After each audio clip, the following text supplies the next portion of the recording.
আপনারা অসুস্থ হন, এটাই তারা চায়। আর চিন্তা মুক্ত থাকার একটাই উপায়, বিয়ে না করা। ক্ষুধা থাকতে থাকতে খাওয়া শেষ করবো, হ্যাঁ তো ক্ষুধাই মেটে না। তাহলে আজকে ডায়াবেটিস নাই কার কার? হাত তোলেন যাদের নাই। তো আজকে যাদের নাই হাত তুলেছেন তাদেরও দেখবেন ডায়াবেটিস ধরা পড়ে যাবে। আসসালামু আলাইকুম রহমতুল্লাহি ওয়া বারাকাতুহু। সবাই কেমন আছেন? আলহামদুলিল্লাহ। আপনি অসুস্থ খাবার খেলে অসুস্থ হবেন। দেখেন মুরগির ন্যাচারাল খাবার কি, মুরগি ন্যাচারালি কিভাবে চলে এটা জানতে হবে। তাহলে একটা মুরগি ন্যাচারালি সে কি খায়? সে খুঁটে খুঁটে খায়, পোকামাকড় খায়, অনেক কিছু খায়। এখন সে দেশি জাত, এখন সে তার একটা ফ্যামিলি আছে, তার বাচ্চা কাচ্চা নিয়ে সে কি করে? ঘুরতে বের হয়। এবং আপনি মুরগির বাচ্চাকে ধরতে গেলে ও এসে আপনাকে আক্রমণ করবে, এটা ওর ফ্যামিলি। হ্যাঁ, ওখানে আপনি গেলে আপনাকে একদম আক্রমণ করবে, আপনার সাথে পারবে কি পারবে না সেটা দেখবে না। আপনি কে, সিংহ নাকি বাঘ নাকি সেটা দেখবে না, সে একদম ধাবায় পড়বে আপনার উপরে, চিন্তাও করবে না যে সে এটা যারা তার জীবন চলে যাইতে পারে। তাহলে তার একটা ফ্যামিলি আছে। আপনারা যেসব মুরগি খান, ওই মুরগি কোথায় তৈরি হয়েছে? ইনকিউবেটরে তৈরি হয়েছে। ওর বাপ মা আছে কোথায়? ও কার সাথে ঘুরে? ও কোথায় বাচ্চা ফুটাইছে? এবং ও বসে বসে একটা জায়গায় খায় আর ডিম পাড়ে। এটা তো তার ফ্যামিলি না, এটা তো তার সামাজিক কোনো পরিবেশ নেই, এটা তো তার অথেন্টিক যে পরিবেশ ছিল সেখান থেকে তাকে সরায় ফেলানো হয়েছে, তাকে হাইব্রিড একটা প্রজাতি বানানো হয়েছে, তাকে খেতে দেওয়া হয়েছে ফিড, তাকে একটা জায়গায় বসিয়ে রাখা হয়েছে। এটা তো মুরগির স্বাভাবিক জীবন নয়। আর আপনারা এইসব মুরগি খেয়ে কী হবে? আপনারা অসামাজিক হইয়া যাবেন, অসামাজিক কার্যকলাপে লিপ্ত হবেন, আপনারা একা একা থাকবেন, আপনারা কারোর সাথে মিশবেন না, আপনারা স্বার্থপর হয়ে যাবেন, মানুষের কল্যাণে। মানুষ যেরকম খাবার খাবে তাই সেরকম ক্যারেক্টার হইয়া যাবে। এজন্য আল্লাহ আপনাকে কিছু কিছু প্রাণী, কিছু কিছু জিনিস খাইতে নিষেধ করছে। কিছু আছে হিংসাত্মক প্রাণী, ধ্বংসাত্মক প্রাণী, কিছু আছে নোংরা প্রাণী, কিছু আছে আক্রমণকারী প্রাণী, নাকি? তাহলে এগুলো খাইতে কেন নিষেধ করছে? ক্যারেক্টার ম্যাটার্স করে। তাহলে যারা প্রসেসড, আল্ট্রা প্রসেসড ফুড খাবে তারা কোনোদিন সুস্থ মানুষ হিসেবে বেড়ে উঠবে না, সুস্থ মানসিকতার হবে না, তারা নোংরা মানসিকতার হবে। কারণ ওই যে আমাদের নেচার থেকে সরালে কি হয়, বুঝতে পেরেছেন? তাহলে সে যে শুধু রোগী হবে তা না, তার মানসিকভাবেও সে সমস্যা, বিকারগ্রস্ত হবে, তার মেন্টালিটিও চেঞ্জ হয়ে যাবে। সে একা একা থাকতে চাইবে, শ্বশুর শাশুড়ি, আত্মীয় স্বজন, একটা ফ্যামিলি, যৌথ পরিবার, এগুলো সে কোনোদিন টলারেট করতে পারবে না। বুঝতে পারছেন? তার ফ্যামিলি টলারেট করতে পারবে না, একা একা ভালো থাকতে চাইবে। তবে পৃথিবীতে একা একা ভালো থাকা সম্ভব নয়। তো যার ফলে সে একাকিত্বে ভুগবে, ডিপ্রেশনে যাবে, কিন্তু আবার সে দোক্কা থাকতে পছন্দ করে না, আবার একা একা থাকলে ডিপ্রেশনে যায়। এরকম সে এমন একটা ক্যারেক্টার হবে, না কারোর সাথে মিশতে পারবে, আবার না মিশে থাকতে পারবে। সে এইভাবে ডিপ্রেশনে চলে যাবে, হতাশ হয়ে যাবে। ঠিক আছে? তো এই জন্যে খাবারের সঙ্গে আমাদের অনেক সম্পর্ক। তা আমরা যেই খাবারগুলো খাবো সেটা যে আমার যে processed food, ultra processed food, সেগুলো যে আমাদের ক্ষতি কিভাবে করে এটা আপনারা জানেন না, কিন্তু ইবলিস জানে। এই জন্যে আপনাদেরকে এখন এমন খাবার দেওয়া হয়েছে, আপনি চাইলেও সেই খাবার না খেয়ে এই পৃথিবীতে থাকা অনেকটা অসম্ভব করে ফেলছে। আপনাদের যাদের ডায়াবেটিস আছে, কার কার আছে দেখি? আচ্ছা, তাহলে একটু কাইন্ডলি সহজে বলেন যে আপনার বোন যখন ধরা পড়েছে, আপনারা আবার প্রশ্নটা বুঝে নেন, উত্তরটা প্রশ্ন বুঝা দিবেন। বলেন না এত সাল থেকে অত সাল থেকে, এসব আমি শুনতে চাইনি। আমি শুনতে চাইছি আপনার যখন ডায়াবেটিস ধরা পড়েছে, খেয়াল করেন বয়স কত ছিল তখন, যখন আপনার ধরা পড়েছে তখন কত বছর বয়স ছিল? এই প্রশ্নটা কি বুঝেছেন নাকি আবার বলবো? তাহলে এবার উত্তর দেন, আপনার বয়স কত ছিল যখন ধরা পড়েছে? বসে বলেন। আমি দেখছেন প্রশ্নের উত্তর সোজা চাইছি, উনি বেকায় ফেলাইলো। 45, ওনার 45 বছরে ধরা পড়েছে। আর কার আপনার কত বছর? 35 বছরে। 35-এর নিচে কেউ আছেন কিনা এবার? না নিচে, 35-এর নিচে কত বছরে? 25-এ ধরা পড়েছে। ওকে, ওর অল্প বয়সে ধরা পড়েছে 25 বছরে। আর বেশি কার ধরা পড়েছে? বেশি বয়সে। আপনার কত বছরে ধরা পড়েছে? 50-এর উপরে কার ধরা পড়েছে? যে আমার 55 বছরে ধরা পড়েছে। তাহলে 25 থেকে 50 আমরা এখানে পেলাম, আর বাকিরা এর ভিতরেই তো, নাকি? 25-এর নিচে কেউ নাই, 50-এর উপরে কেউ নাই। আমার প্রশ্ন কি বুঝছেন? তাহলে তো 25-এর ভিতরেই আছেন, 35 মানে 25-এর ভিতরে। তাহলে কারো 35 বছরে ধরা পড়েছে, কারো 50-এ ধরা পড়েছে, কারো 25-এ ধরা পড়েছে, কারো 45-এ ধরা পড়েছে, কারো 40-এ ধরা পড়েছে। তো যখন ধরা পড়েছে আমাদের বুঝতে হবে যে রোগটা তার আগেই এটা আস্তে আস্তে শুরু হয়েছে। যেদিন ধরা পড়েছে সেদিন ডায়াবেটিস হয়নি, বা আপনার কততে ধরা পড়েছে ভাইয়া? কততে ধরা পড়েছে? তখন কত ছিল, মানে কত?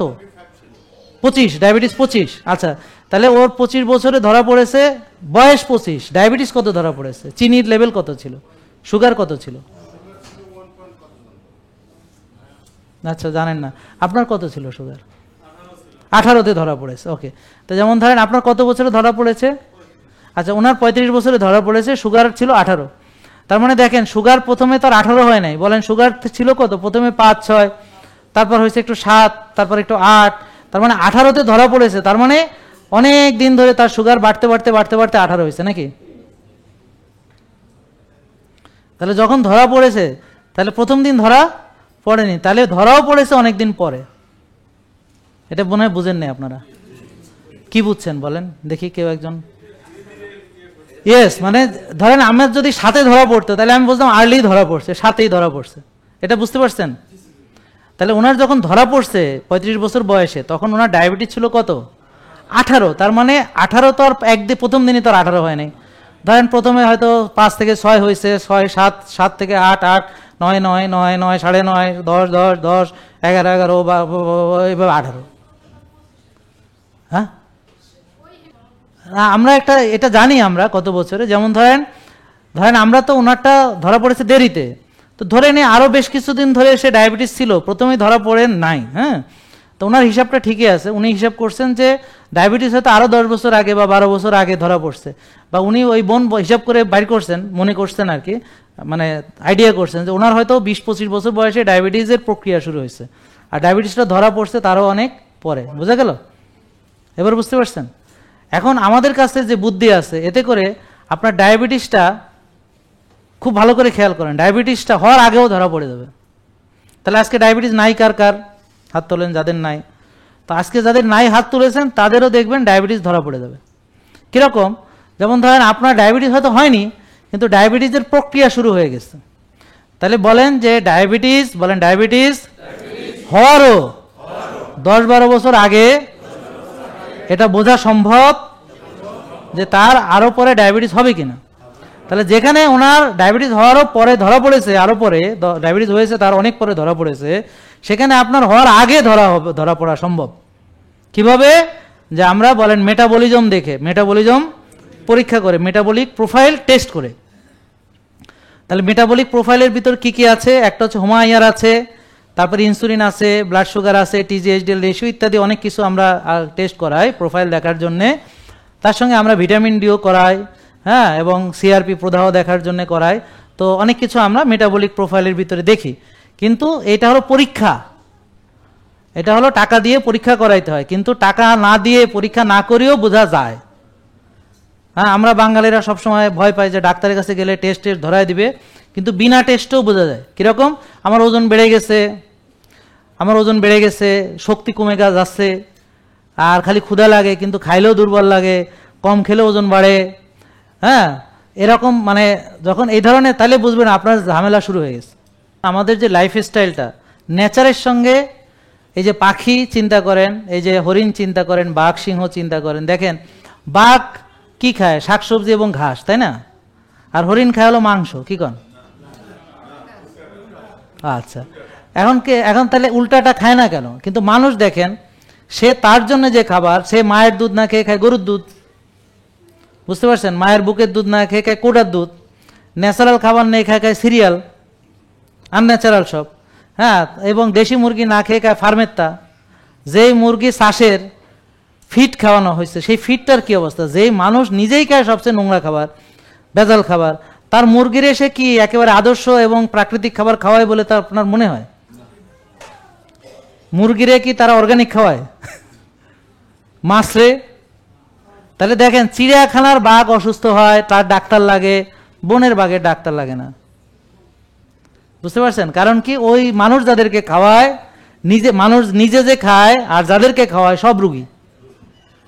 খুব ভালো করেছেন, যেই পাখিটা পোষে সে রুগী হয়, যে কুকুরটা মানুষ পোষে সে রুগী হয়। বুঝতে পারছেন? তার ক্যান্সার হয়। হ্যাঁ, কিন্তু যেই কুকুরটা রাস্তাঘাটে থাকে তারও কিছু হয় না, যেই পাখিটা বনে থাকে তার কিছু হয় না, যেই হরিণটা বনে থাকে, হয়তো বাঘের পেটে যায়, বাঘে খায়, কিন্তু ও মানে সুস্থ থাকে, কখনো ভুড়ি টুড়ি নিয়ে ঘুরে বেড়ায় না। আপনি দেখছেন বনের হরিণ বিরাট বড় ভুড়ি, বুঝতে পারছেন, সিংহ অনেক বড় ভুড়ি এরকম। এখন সিংহের ওজন বেড়ে গেলে কি হবে? সিংহ শিকার করার অযোগ্য হয়ে যাবে, করতে পারবে না, তখন সে খাইতে পারবে না, না খেয়ে আবার সে স্লিম হয়ে যাবে। বুঝেননি কথা নাকি? আর হরিণ যদি আপনার বেশি মোটা সোটা হয়ে যায়, তাহলে হরিণ কি বাঘের পেটে চলে যাবে, দৌড় দিতে পারবে না, তো সে দুনিয়া থেকে নাই হয়ে যাবে। তো জীবন বাঁচানোর জন্য তাকে ফিট থাকা লাগে। কিন্তু আপনাদেরও যে ফিট থাকা লাগে, নাহলে যে রুগী হবেন। এই বনের হরিণ বোঝে, বাঘ সিংহ বোঝে, পশু পাখি বোঝে, একটা রাস্তার কুকুরও বোঝে, কিন্তু আমাদের আশরাফুল মাখলুকাতরা বোঝে না। তাদেরকে বুঝাইতে হয়, সেমিনার করা লাগে, এদের খাওয়া কি খাবে বোঝে না। প্রাকৃতিক খাবেন, না বোঝার কি হলো? আপনি নোংরা খাবার কেন খাবেন, প্রসেসড কেন খাবেন, আল্ট্রা প্রসেসড কেন খাবেন, ভেজাল কেন খাবেন? ভাইয়া অল্প খান, ভালোটা খান, 1 ভাগ খান, এরপর কি রোজা, এরপর কি রোজা। তাহলে খাওয়ার ব্যাপারে হালালাং তৈবান 1 ভাগ, তারপর কি ক্ষুধা লাগলে খাবো, ক্ষুধা থাকতে থাকতে খাওয়া শেষ করবো। হ্যাঁ তো ক্ষুধাই মেটে না, ওরে ক্ষুধা, কালি ক্ষুধা লাগে। তো যাদের ক্ষুধা বেশি লাগে, এটা একটা রোগ।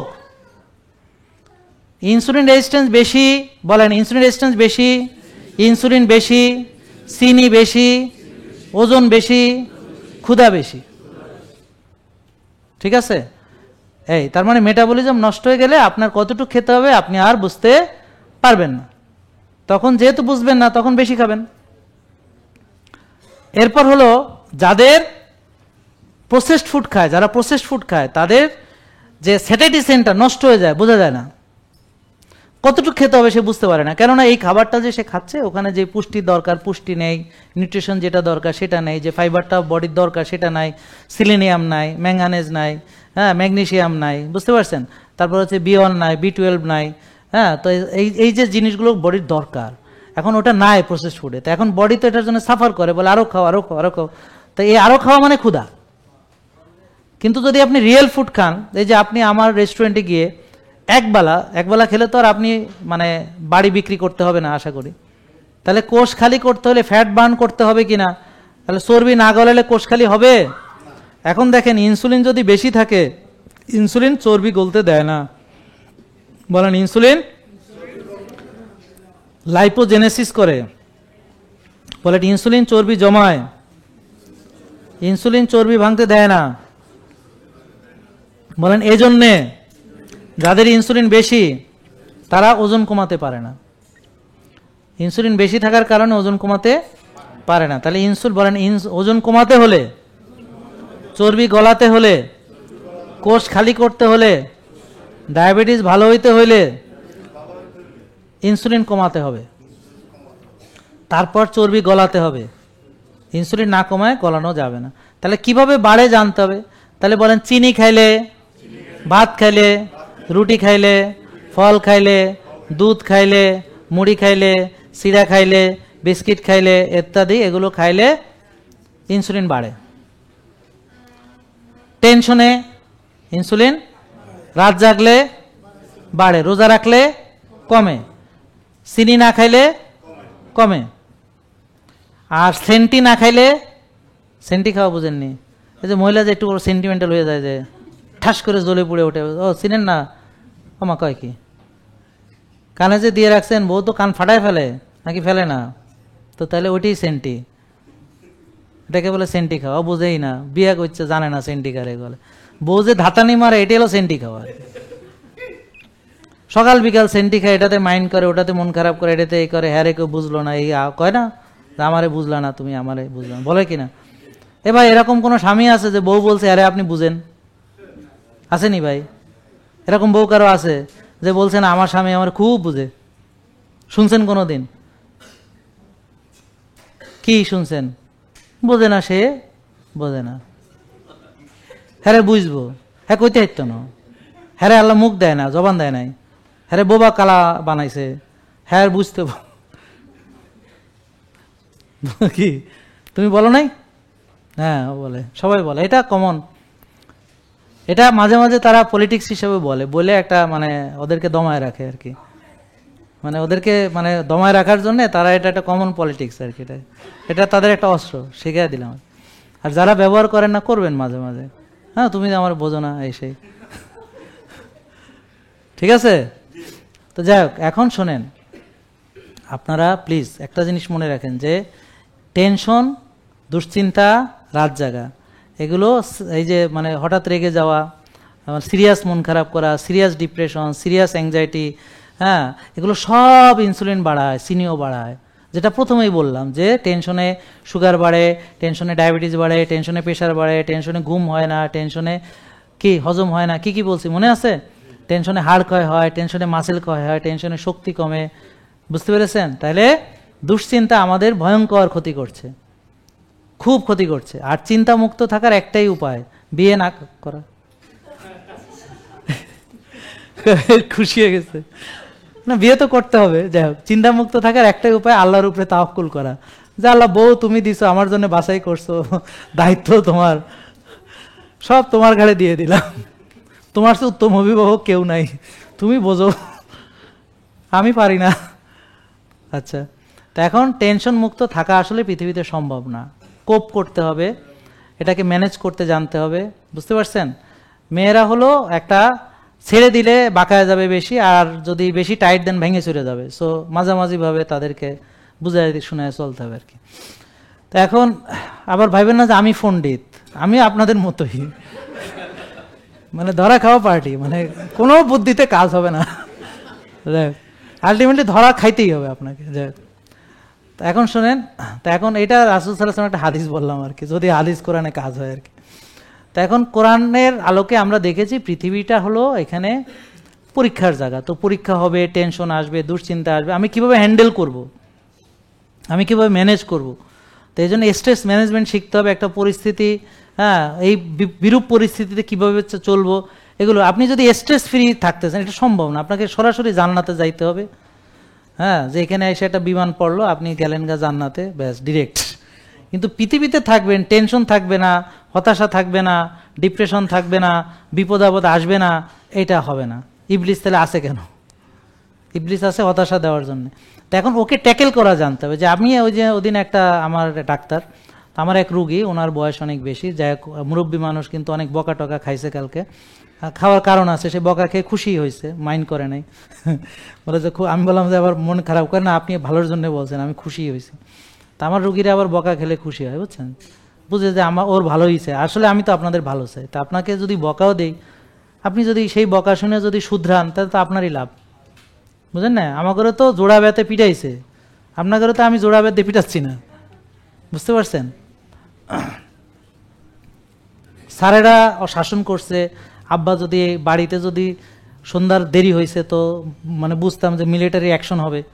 আব্বা আবার আর্মিতে আসছিল, তো একটু রাগী, হ্যাঁ, এখনো আছে রাগী, সবাই তারে ভয় পেয়ে চলতে হয়, মিলিটারি মেজাজ আর কি। যাই হোক, তা এখন শোনেন, আপনারা একটা জিনিস খেয়াল করেন, আমি যে এই যে এত কথা বললাম, তো সব কথা হয়তো আপনার পছন্দ নাও হইতে পারে, কিন্তু মনে রাখবেন আমি আপনাদের ভালো চাই। হয়তো আপনাকে বুঝায় বলতে পারি নাই, আপনি হয়তো বুঝেন নাই বা উল্টা বুঝছেন, কিন্তু বিশ্বাস করেন আপনাদের আমি ভালো চাই, এবং এটাও চাই যে আপনিও যেন আপনার ভালোই চান, তাহলে আমাদের মিলমিশ হবে। যখন আমি দেখব আপনি নিজ হাতে নিজের ক্ষতি করছেন, তখন আমি আপনাকে ধরবো, এমনি এমনি বলবো না। বুঝতে পারছেন? আপনারই ভালোর জন্য বলবো, এটা বুঝতে পেরেছেন? এখন দেখেন, স্ট্রেস, টেনশন এগুলো ম্যানেজ করার জন্য আমাদের শ্বাসের ব্যায়াম আছে, কফি আনেমা আছে, বুঝছেন, তারপরে হচ্ছে ঘাসে আটা আছে, রোদে যাওয়া আছে, তাহাজ্জুদে আল্লাহর কাছে চোখের পানি ফেলে কানবো, আল্লাহর কাছে সেজদা দিয়ে চাইবো, আমার যত চাওয়া পাওয়া আমি একমাত্র চাইবো যিনি দিতে পারবেন। বউ কিছু দিতে পারবে না, স্বামী কিছু দিতে পারবে না, সন্তানরা আরো কষ্ট দেওয়া ছাড়া আর কি দিবে? এত কষ্ট করে সন্তান মানুষ করছেন, খালি কষ্টই পাবেন। আর যদি না পান, বুঝবো যে আপনি ভিন্ন জগৎ থেকে আসছেন, বুঝলেন না? আপনি হয়তো এই পৃথিবীর, মানে দেখবেন সবচেয়ে বেশি কষ্ট দেয় সন্তানরা বাবা মাকে, বুঝতে পারছেন? তা আপনি যাদের জন্য ওই যে এতদিন সংসার করলেন, আর যেই কারণে এখন রুগী হইলেন, নিজেকে সময় দিতে পারেন নাই, নিজের যত্ন নিতে পারেন নাই, তারাই সবচেয়ে বেশি যদি কষ্ট না দেয়, একটু আমার এসে বলেন, কথা বুঝতে পারছেন? তো এগুলো বাস্তবতা স্বীকার করতে হবে। তো এই জন্য একমাত্র আল্লাহ কোনোদিন আপনাকে জুলুম করবেন না, তিনি কখনোই আপনার কোনো আমল ফেলে দিবেন না, তিনি কখনোই আপনার ফরিয়াদকে ফেলে দিবেন না। তা আপনি এই জন্যে তাওয়াক্কুল করুন, আল্লাহর উপরে তাওয়াক্কুল করুন, আর চেষ্টা করুন চেষ্টা করা, মানে যদি বলেন যে না আমি চেষ্টাও করব না, তাইলে এটাকে তাওয়াক্কুল বলে না। তাওয়াক্কুল মানে হলো উটের রশি বেঁধে রেখে তাওয়াক্কুল করা, মানে আপনি চেষ্টাও করছেন, তার কাছে সাহায্য কামনা করছেন, আপনি নিজেও সুস্থ থাকার চেষ্টা করছেন। যেমন এখন হয়তো আপনি রাত্রে ঘুমাতে পারছেন না, আল্লাহ ঘুম দাও, আল্লাহ ঘুমাইতে চাই, আল্লাহ ঘুম দাও, বা ঘুমের অবস্থা নাই। যেমন আমার এক সময় ছিল, সারা রাত রুগী দেখতে হইতো, সারাদিন আবার রুগী দেখতে হইতো, সারা রাত উটি করতে হইতো, ইমার্জেন্সি আসতো, হঠাৎ করে কোনো একটা বাচ্চা ঠ্যাং বাইর করে নিয়ে চলে আসছে, এটা ইমিডিয়েট সিজার করতে হতো। কারো দেখা যায় প্লাসেন্টার প্রলাপস হয়ে গেছে, ব্লিডিং শুরু হয়ে গেছে, হ্যাঁ, তাকে তাড়াতাড়ি ব্লাডের ব্যবস্থা করা, অপারেশন করা, মানে এটা আমার কোনো হুঁশ জ্ঞান ছিল না, এইভাবে চলতেছে। তা আমি দোয়া করেছি, আল্লাহ আমি যেন এক সময় এরকম ঘুমাইতে পারি, ডিসিপ্লিন মানার মতো তা আল্লাহ আমাকে কবুল করেছে।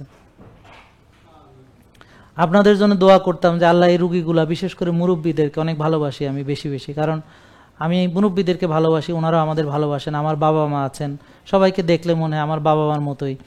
এখন ওনারা যখন দেখতাম বছর বছর ধরে ইনসুলিন নিতেছে, যে ওনার যে কন্ডিশনটা, ওষুধ থেকে বেরোতে পারছে না, তাহলে কেন বেরোতে পারছে না, মানে ওরা কি ভালো হইতে পারবে না কোনো দিন? এই যে চিন্তা, আপনাদের জন্য চিন্তা করতে করতে উপায় বের হয়েছে, আল্লাহ কবুল করেছেন। মানে আমি চিন্তা করেছি, আমি আস করেছি, আমি উত্তর খুঁজেছি, আল্লাহ উত্তর দিয়েছেন যে হ্যাঁ একটা উপায় আছে। তাহলে দেখেন, এর আগে আপনারা কোনোদিন এরকম যত ডাক্তারি দেখেছেন যে ওষুধ থেকে যে ভালো হবেন, এই আশাটাই তো আপনাকে কেউ দেয়নি। আর এখানে তো দেখলেন ভালো হয়ে গেছে অলরেডি, মানুষ সুস্থ হয়ে যাচ্ছে।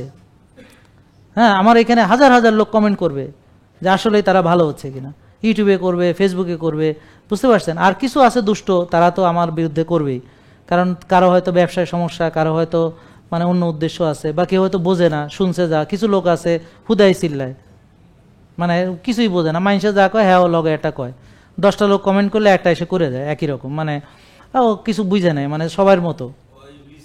হ্যাঁ, যাই হোক, ওটা যাই হোক, যাই হোক। তা এখন আপনারা বুঝছেন যে আমি যে আপনাদের কল্যাণকামী, এটা তো বুঝতে পারছেন। এখন আপনারা আপনার কল্যাণকামী হলেই ঝামেলা শেষ। তাইলে এই যে আল্লাহর কাছে চাওয়া, তাহলে যে দিতে পারবে তার কাছে চাইবো, তো তার জন্য তাকে খুশি রাখতে হবে না। আপনি আমার কাছে চাইলে, এখন আমার ওই যে যেমন ওই যে রাব্বি বাইরে নিয়ে যে গেলাম, ওর উপরে আমি খুশি হয়েছি, আমি ওকে নিয়ে বেড়াইতে গেছি। এখন আপনি বলেন আমারে নিলেন না, আপনার উপরে আমি খুশি, কিন্তু যতটা খুশি হইলে নিমু অতটা হই নেই এখনো। আমার কথা বুঝতে পারছেন? বুঝেন নাই কথা? এখন ধরেন আমরা যত চেষ্টা করি, আমার প্রিয় নবী হযরত মুহাম্মদ সাল্লাল্লাহু আলাইহি ওয়াসাল্লাম আল্লাহর কাছে যে প্রিয়, আমরা কি ধারে কাছে যাইতে পারুম? তাহলে এটা তো এখন যদি বলেন যে হ্যাঁ আমারও কেন এরম হইল, কইতে পারেন আপনি, কিন্তু উনি তো জানে কার কি প্রাপ্য, বুঝতে পারছেন? উনি জানেন যে কাকে দিয়ে কি করা সম্ভব, ঠিক আছে? তো এইভাবে আমিও বলি যে দেখেন, আল্লাহকে খুশি করার জন্যে আপনি যদি চেষ্টা করেন, তিনি খুশি হয়ে আপনাকে সুস্থতা দিবেন।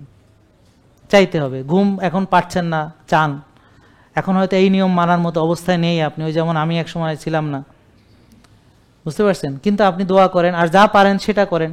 অনেকে কি করে, এটা পারবো না বলে ওটা করে না, ওটা পারবো না বলে এটা করে না, একটা পারবো না বলে কিছুই করে না। একজন এসে বলে স্যার আমি তো ঘুমাইতে পারি না রাত্রে, আমি পুলিশের চাকরি করি।